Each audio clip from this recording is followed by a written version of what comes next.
Zanna, Miranda. exciting times because you just finished writing your book. Oh, don't touch the microphone. It will be published beginning of next year. Yes. And today we're going to talk about this book and the three-layered model. The book is called Once You See It. It's been a while since your first book came out. I think it was 2016. Yeah, I think officially 2015. So I also 15? realized it's been 10 years. Yeah. Yeah. Klantsignaalmanagement. Yeah. A couple of years later, in the driving seat of customer experience. Yes. And today it's also in Spanish, right? That book is in Spanish. Yes. Yeah. Yes. So 10 years ago, next year, your new book, Once You See It. It's written from two perspectives, CEO perspective and CX leader perspective. Can you tell us a little bit more about why this book? How did you came up with the title? Yes. So I think when I realized indeed it was 10 years ago, it also feels like this version of the book feels like my life's work. Yeah. So I think my first book was about complaints management, I think somewhere 2008. Then indeed about customer experience. And now it's about transformation as a whole. And I think maybe it's also a natural progression of, just becoming a more senior leader, senior professional. But I felt, also with my listeners know that I have a pretty, let's say, strong opinion about the quality of customer experience in the world. And also connected to that, my dream of, building more human-centric organizations. And I have a strong idea, strong vision of how we can get there. And I felt it was time to write that down. But also when I was writing about it, I had two things in my head. So the title, right? Once You See It, we're talking about transformation. So I was reflecting and I was thinking, okay, but what in essence does transformation mean to me, right? There's also personal transformation, which matters to me. And I was thinking and I was sort of writing and I thought, hey, but in essence, transformation is a change in perspective. For example, let's say there's a pattern where I feel, hey, nobody's taking any ownership. If I see that with more than 3 people, then maybe, right, I need to check the mirror and say, hey, maybe there's a pattern there that I need to change. But I was writing down, once you see it, you cannot unsee it, right? So once, at least for me, that's how it works. Once I see the pattern, then I cannot unsee that pattern. And then it might take courage or, some time to break through the pattern. So that's why I came up with the Once You See It title. Nice. I think CX is also about a change in perspective, looking at things from the customer perspective, looking at things from the employee perspective. So that's how the title came about. Cool. And the two different perspectives you're writing for? Yeah, so I already had pretty quickly in my head that I wanted to write it from both perspectives because I think it's impossible to have successful transformation without leadership involved. So first I was thinking maybe I should make it about C-level versus the CX transformation lead. But then I've seen and experienced how quickly a CEO can make a positive impact or also a negative impact. And I felt, no, it should be the CEO. And then at one point, so I felt, okay, I need to write it from both perspectives. And I was brainstorming with one of my closest friends. And then she made a joke. She said, well, but those are two very different perspectives. Maybe you should write 2 books. And then I thought, okay, maybe not 2 books, but indeed what I've done now, the book is, well, it's maybe 2 books in one. Yeah. So the structure of the book is exactly the same for the CEO as the CX transformation lead. But then the content of each chapter is completely written from the perspective of the CEO. So that's a very condensed, like 1-hour read, while all the details of the methodology are in the CX transformation lead part. Nice. All right. And the book is all about the 3-layered model. Yes. Can you tell us a little bit more about that model before we dive into that rabbit hole? Yes. So when I was reflecting on the book, I've developed several methodologies, right? One is, for example, driver mapping. Hey, that's a unique scientific way to really figure out what has the biggest impact on customers, right? That's one of the things that is unique in all the research that's being done in CX. But then I was thinking, okay, it should not be about methodologies. It should be about what problem am I solving? And so yes, all the methodologies are in there. But then I was thinking, I have this different perspective on CX transformation. So what is my unique perspective? Because there are a lot of books about CX. And which problems am I solving? And that's when I was on the plane to Barcelona. And again, writing, I like to write and sketch a lot. And then I think in 30 minutes, I drew the model, and I instantly felt this is it, right? This is what I want to say. So the 3 layers, right? Just briefly, the first layer is ignite successful transformation.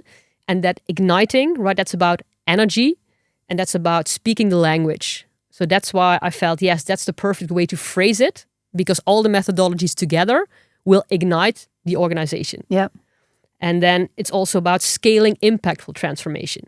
How do you make sure that CX is not standalone, but you're integrating it in everything you're doing in the organization, which is one of the flaws in many transformation programs.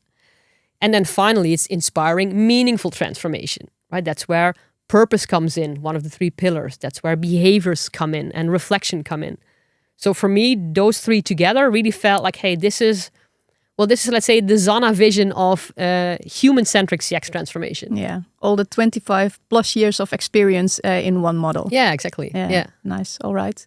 So let's dive a little bit deeper into this model, right?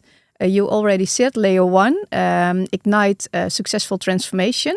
It consists of 4 steps. Yes. It's speaking the language of the organization, design daily habits, energize all employees. Yes. And prove it works. Yes. Let's talk a little bit about that. Yeah, so speak the language. So one of the key challenges, so let's say each step is addressing a challenge that I've seen across those 25 years. And when it comes to speak the language, I think too often CX is on their own island. There's a lot of qualitative research, and there's a lot of service design, and the rest of the organization is thinking, I'm not sure how this is solving my business challenge. So I think one of the reasons why I started doing my PhD is that I realized quickly that, okay, my, let's say, soft human centricity dream, I need to figure out a way to speak the language of KPIs, hard steerable data. So speaking the language is, in essence, 2 elements. This is where the driver mapping technique that we developed fits in, right? Using smart statistics where you see, hey, for example, personal attention will enhance your results 5 times faster than the ease of the app, just as an example. Yeah. But also at the same time, that financial aspect, I always say I wouldn't start with making a business case, but there are a few steps that make it super simple to translate CX to a more financial lens. And just one example that I often use is the prevention of unnecessary calls. We've asked that now to so many different organizations, and consistently around 30 to 40, right? 40% of customers are saying, yes, this could have been prevented. Times 1 million calls times €10 is a 3 to 4 million business case of CX. Yeah.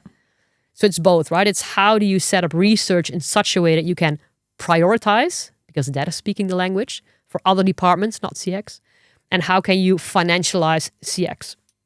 Nice. Okay, so that's step 1. Yes. Step 2. Step 2. So when you have the insights, one of the other struggles is, okay, but how do I actually translate this into behaviors? Because what we've seen across all those 250 plus driver analysis is that the human aspect is the number 1 driver. And yes, you can also facilitate that with technology and AI, but there's a strong behavior component into that.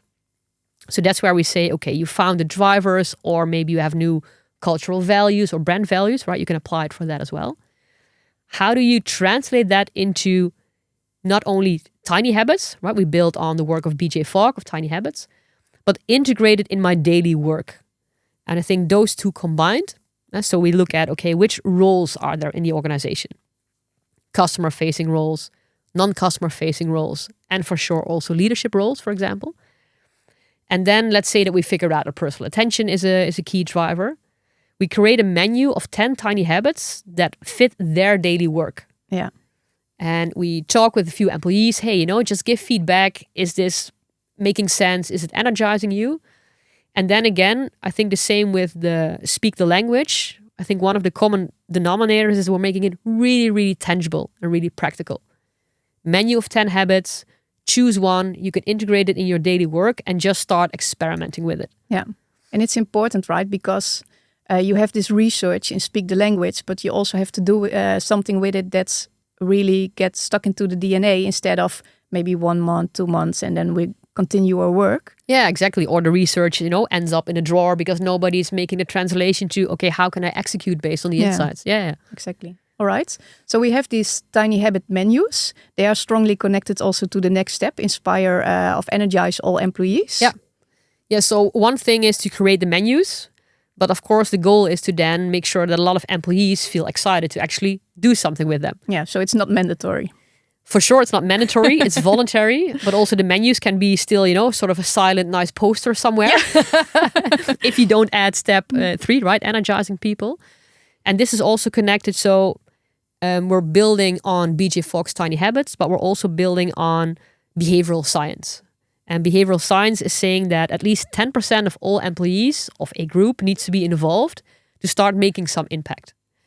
And one of the other elements is that playfulness, energy, fun is a crucial ingredient that's often missing in any transformation program. So we design for playfulness, right? So we make a campaign, a week-long campaign with nice videos. Hey, do you want to make the difference? Just sign up, voluntary indeed. And then we're just asking to experiment with a habit for 6 weeks. And then what we see so far is that between 30 and 60% of employees say, hey, there's energy there. I want to be part of this. Yeah. So that's a really fun way of doing it, but also a really impactful way of doing it. And what I tend to say is because also when, maybe large consulting companies come in, there are a gazillion workshops, there's a lot of disruption. So also here, what we've done is think consciously about the design. How can we make the disruption super small? 30-minute kickoff sessions. We just do a 1 hour, hey, just give us feedback on the habits that we created. But the impact is super high. Yeah. Right? Low disruption, high impact. Nice. All right. And then final step, prove it works. Yes, because still the human aspect, habits. I think one of the things that I learned is when, let's say, the driver mapping is telling, hey, personal attention is a key driver. One of the key questions I always get is okay, but how can we influence that? Mm-hmm. Or treating customers with respect. How can we influence that? It's easier to make the app more simple. It's easier to make the process more speedy. At least that's their perception. But the interesting thing is that we've proven time and again that it's relatively easy to make a measurable impact with behaviors. And that's one of the things that I really love. So proving it works is not only getting people excited. So your first proof is that more than 10% actually says, I want to be part of this. And your first proof was the driver mapping, hard statistics proving, hey, no more fluffy data. We have hard steerable insights. But now with the habits, you ask 2 things. I want to sort of internally, you ask employees, did this habit for you add value in your daily work? Do you feel that your colleagues should also be adapting this habit? And did you feel that maybe you had a different conversation, right? You got other feedback from customers that you got before. So that's still a bit qualitative. Yeah. But then we also measure because we have a baseline measurement of the drivers before we run it's let's say between 3 to 4 months, the whole habit hacking experience. So we have a baseline, let's say the satisfaction and the drivers, we've measured those. Let's say it's a 6.7. And then every time we saw after implementing it, we saw that the satisfaction had a huge jump. So then the whole fluffiness is taken out of, better employee experience, because employees are telling us, hey, this makes my work more fulfilling. So for me, my whole sort of dream is coming together, right? We're focusing on customers, employees, and purpose in a super practical, fun, energizing way that also speaks the language. So we're also influencing, let's say, the more numbers-driven, right? Because I think one of the things that we need to realize is that we're working in a 100-year-old organization system. KPIs, small tasks, right? Top-down management. And we can say, okay, we don't like that and we want to design something else. But I've learned along those 25 years that that's maybe not the most effective approach. So I think the most effective approach for transformation is to connect and speak their language. Yeah. Whereas one-to-one, you connect with the person, you speak their language, their goals, or on an organizational level. Hey, I understand your language. I connect with it. And then slowly but surely, we're taking you on this journey where we think that we want to go. Yeah, cool. All right. So that's layer 1. Yes. Let's go to layer 2. And it's not like you have to walk through layer 1 before you can go to layer 2, right? It's all parallel. You can work on it parallel. Yeah, I think that's also one of my learnings. So I used to do it more sequential. So, hey, let's first do the driver mapping, do the habit hacking, and then, for example, think about leadership involvement. And what I've learned is that then it takes longer. And not only let's say the program approach, let's say you have 1 or 2 years a program stage, and then you want to get it in the DNA. But the faster that you also start talking about, hey, how can we integrate it in existing meetings? Or with the tiny habits, as I mentioned, one of the menus is for leaders, right? For team leaders, for senior leaders. So the faster that you pull that forward, the faster your transformation will accelerate. So yes, the 3 layers, ideally you start assessing, hey, on the 3 layers, where are we? So you do things in parallel. In reality, I think what we see is that most organizations start with layer 1 because the driver mapping and habit hacking fix, let's say, the most current issues, and then you start working in parallel. Yeah. So you can also just use 3 layers as sort of an assessment. And that's one of the things I also want to develop, a sort of checklist or assessment. Hey, where are we, and what's sort of the best start for our organization? Yeah. All right. So let's dive into layer 2, scale impactful transformation. Yes. And it's about 15 interventions you can do. Yeah. Divide it into 3 groups. Yes. Build it in, flip the perspective, and impact the business. Yes. Let's talk about a little bit more about these 3 groups. So I was also here thinking back, what interventions have we done that have seen results, but also what are not the standard interventions? Because of course, any transformation model talks about something around culture, something around meetings, etc. So for me, build it in. I think one of my key struggles, what I see with existing CX approaches, is that it's way too disconnected from the business. It's their own island, right? They live in their own bubble. I'm making it a bit black and white, but this is often what I see. So for me, the goal is always to integrate it everywhere. Don't create a separate... no, let me pause there, because that's one of the examples that I'm going to share. So building it in is all about integrating it in existing mechanisms. Yeah. How can we talk about the customer in existing meetings, for example? Flip the perspective, that's all where the journey perspectives come in. Not just the journey from customer perspective, but also from employee perspective. Mm-hmm. And then the impact of the business is, again, not just the financial part, but also, hey, what's our performance management? What KPIs are we using?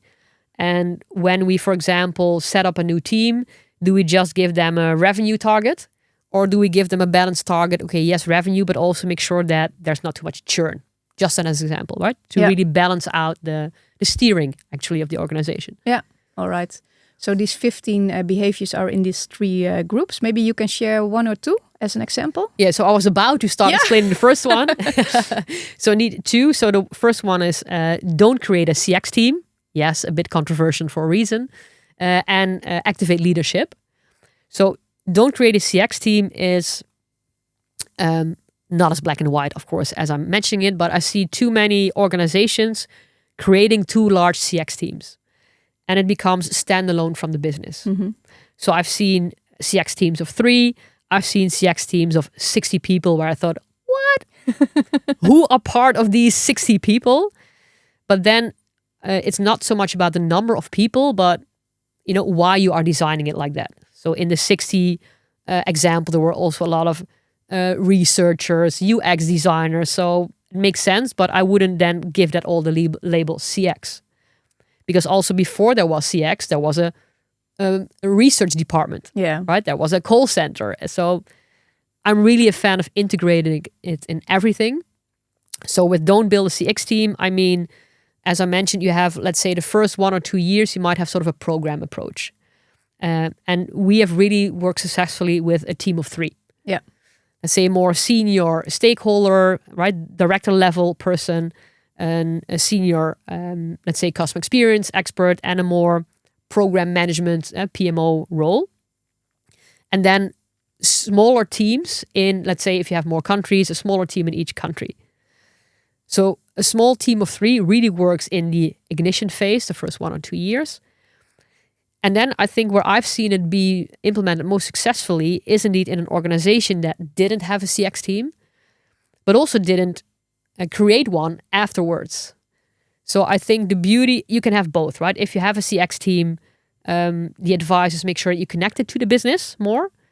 But if you don't have a CX team, you might not need to create one, because I think the beautiful conversation is that you have with each department, okay, dear marketing, what do we need from you to make sure that you do everything from the customer perspective? Yeah. Dear HR, what is part of your scope and how can we fit more customer and employees in the perspective? So for me, that's why I don't create a CX team. I think ignites the right discussion, not just about the size, but about the why and the purpose of the team. Yeah. And make sure not the whole organization is watching this team working on the experience of customers, right? It's for everyone. Exactly. That's also why I always say I'm not a fan of the chief experience officer, of the chief customer officer, because then everybody just sits back, relax, and point to, but Miranda, she's the one, right? That's her job. Responsible for the customer. Yeah, all right. And a second intervention, you talked about activating leadership. Yes. And that's, as I mentioned previously, that's just one of my key learnings that I was always, I had two learnings. One is that I was talking about leadership for me too late in the process. But also, let's say the DNA of myself is more, revolution, let's go, who needs hierarchy? I've also learned by now, maybe that's also not the best approach. The organization system matters. So with activating leadership, I've never met any leader, hardly ever, where they are not supporting of customer experience or customer experience transformation. They are asking though, but hey, what can I do? Yeah. And also here, I think one of the key elements is that we really need to understand the context of leaders. It's really easy. Also, one of my previous Zannas was very judgmental, right? Excel sheet managers, you don't understand experience.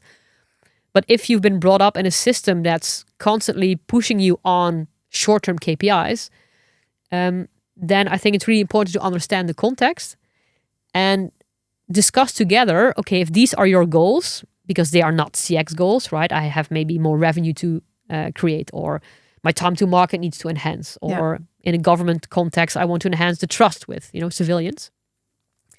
Start from that discussion, right? Start from the business challenge and then figure out, okay, how can not only the customer perspective add value, but also how can the tools in the toolkit support you? How can driver mapping help you? How can habits help you? And then consistently, so that's maybe in an intake, and then at least for a year on a monthly basis, consistently have a maybe 30-minute check-in. How are you doing on, the habits that we discussed last time? And even if they say, I didn't have a chance because I was super busy, just reflecting on that is already really valuable. Then, okay, right? Not judging, but thinking, okay, you were super busy, looking ahead at the next 4 weeks. What are maybe some different habits that you can try? Or looking back, what did you see was preventing you from trying these new habits?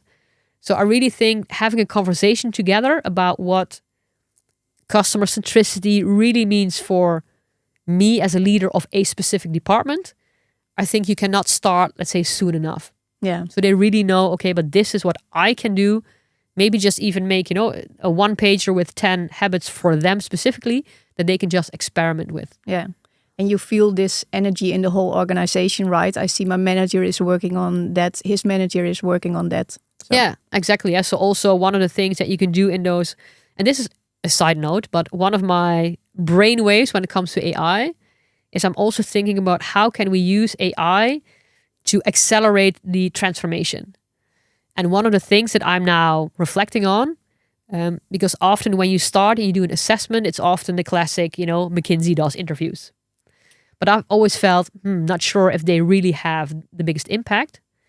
So wouldn't it be amazing if we could use, there are already AI solutions out there where you have literally a virtual coach, right? A person talking to you. Wouldn't it be amazing if we can create an AI where we feed it with the questions around customer experience, purpose, etc. And let's say your company has 3,000 employees, and we can just have a 15 or 30-minute conversation with all those leaders, all those employees, based on the questions, run the analysis, and then you have like an instant, way faster, but amazingly high quality insights of where we are in the organization. I think that's a super cool idea that Goosebumps. I'll come back to another podcast if it works, or I'm also happy to learn the learnings if it didn't work. Okay, next podcast. So I think that's right, to make, again, the role of leadership really tangible. And indeed, as you mentioned, if the team leader is excited, but their manager is never asking them about the customer, and their director is never asking the manager, then we're not changing the system, right? Yeah. Then we're just managing symptoms. Yeah, exactly. All right. The third layer, inspire meaningful transformation. Yes. So it's about 21 behaviors, also divided into 3 groups. It's about leading yourself, leading others, and leading the system. Yes. Can you elaborate a little bit more on that one? Yeah, and also here, so the menu of 21 for the CEO is a menu of different behaviors than the one for the CX transformation lead. And I think also here, when I was reflecting on, okay, all my learning so far, successful transformation, too often I think books are stuck in the methodology side. So I really quickly felt I need to also add something around behaviors and making transformation meaningful, right? And you as a leader, I think you should be the one igniting, inspiring, why are we doing this? It will be a long journey. So also for you to reflect, hey, if I'm stepping into this meeting, just think back, okay, why was I again energized to do this transformation? To just stay out of the, let's say, blue program approach, milestone. So then I was thinking 2 things. One is also my personal learnings. So the first example I will share in a minute is all about being compassionate. That definitely stems from my own personal transformation, and I've seen how important it is. And also some leaders that I met along the way where I was inspired by their behaviors. So you can also see it sort of like a menu. Just, read through them, see which ones resonate, where you feel, hey, I want to experiment with that one. And for each of the 21 behaviors, I've added just one example, tiny habit, where you can start playing around with it if that one resonates with you. And the lead yourself, others, and the system, I think is also a way where, one is more personal. Then it's leading others. For the CEO, it's more connected to the hierarchy as well. Mm-hmm. But for the CX transformation lead, I think one of the key elements is that you never have a hierarchy role with the rest of the organization. So you need to be extremely good at persuading, bringing energy, proving your value. Yeah. And in the book, also on the CX transformation side, I made so when I was writing the book, I thought, okay, what do I see a lot of CX professionals do? And I created sort of these 2 personas, like you have the Mary kind of type and you have the Nicole kind of type. Mm-hmm. And the Mary kind of type is where the rest of the organization feels like, oh, here's Mary again, telling us we're doing everything wrong. We can never, do anything right. We're doing bad satisfaction scores, etc. Versus Nicole, where the rest of the organization feels, yes, we're having another session with Nicole. Woohoo! Let's create some new insights and some more details if you want to self-assess you on which ones you are. And let's say you see my transformation in the 2 personas, of course, in the last 25 years. And leading the system, I think, connects back again to the importance of integrating everything, but also realizing that you are functioning in a 100-old organization system, KPIs, fear-driven, right, control-driven, short-term focused, small tasks, and that you need to be aware and understand that context to then connect to it and slowly, right, get people excited to see the value and bring them to, I think, a more exciting, more thriving, human-centric way of doing business. Yeah. So let's dive into 1 or 2 behaviors. You already mentioned be compassionate. Yeah. So be compassionate. I think at one point I wrote down somewhere. So I used to be pretty judgmental, and I wrote down somewhere the sentence that being compassionate is the antidote to being judgmental. And it has been a super crucial realization for myself. First of all, because I don't want to be a person who judges. My DNA is super non-judgmental, but just, due to the patterns from where I grew up, I became really judgmental. And every person, so making it to the business context, let's say 15 years ago, 20 years ago, I felt, oh, you're managing Excel sheets, you're just talking about KPIs. And every person that you talk to that you are judging, even if you're not making it explicit, they feel that. Yeah. So I think a few years ago, I was talking to somebody where I saw that same pattern that I had. And then they were saying to me, oh yeah, maybe I shouldn't say that, right? And then I said, okay, that's maybe one step ahead. But if you're still not authentically feeling it, that you're not judging them, they will still feel judged. Yeah. So I think a crucial element in transformation is you being able to sincerely connect with others, understand their context. How can you add value, right? With whatever you want to bring to the world, how it's going to help their goals. And for that, to me, being compassionate, if I split it to CEO and CX transformation lead. For the CEO, it can also be maybe sometimes frustrating that people are not seeing the same vision. And then being compassionate would also mean, just thinking to yourself, hey, if I see them acting in different behaviors, what other maybe external forces are causing that? Yeah. Right? I think I read somewhere in another book, because as humans, we are always prone to point fingers, right? The blame game. And there, a beautiful example was whenever you feel you're blaming somebody, right? Oh, Miranda is late again. She's never late, by the way. I'm just making this up. Instead of, blaming her, you think of 3 reasons that have nothing to do with Miranda that might explain why she is late. And I think that's a beautiful mechanism to step away from, blaming, which is related to judging. Yeah. So being compassionate on the CX transformation lead is indeed letting go of the Mary who has all the answers and thinks, oh, you're not understanding it. You don't have time for me. If that's what you're feeling, then I think you need to do a lot of reflection to understand, okay, if they're not making time for me, what can I do differently? Yeah. Right? Am I bringing value to them? Do I need to analyze results in a different way? Do I need to pause and stand still? There was an example recently where the team resonated and they were saying, so I was mentioning that, theoretically that other departments might feel like, I'm being judged. And then they were saying, yeah, they call us the audit team. I said, okay, not the best energy that you want to create around you if you want to create transformation. Yeah. All right. So I think Mary having all the answers is also a nice bridge to the second behavior, listening without fixing. Yes. And I think here, so when I work with a lot of people, I think a lot of them have the same sort of reflection of, if somebody comes up to you, we'd like to help others. That's just in our DNA as humans. And sometimes it's also nice to, I think especially on a CEO level, several leaders have told me, for example, that they feel that others don't take ownership. Well, if you're the CEO and you're bringing the energy of having all the answers, even if it's subconsciously, because you're like super energized, hey, I think I'm helping Miranda by fixing her problem. Subconsciously, you're giving the signal that, oh, this person has all the answers, so I cannot fail, or I cannot experiment with things, right? I also need to have all the answers, which is then fueling that people will not take ownership because they might be scared to take ownership. Yeah. So I think also there, when it comes to the CEO, that's an important way, right? Listen and just ask, hey, do you just want me to listen? Or do you want to spar together and think of a solution? And the same for the CX transformation side. I think what's really important, so you have this customer perspective, customer DNA. So everything you see from that lens. And there's a risk that too fast you start thinking in solutions. Well, maybe it's more valuable to dive deeper and understand the context of the other person. Because then, okay, but if you understand the context, then maybe, I don't know, we shouldn't do driver mapping.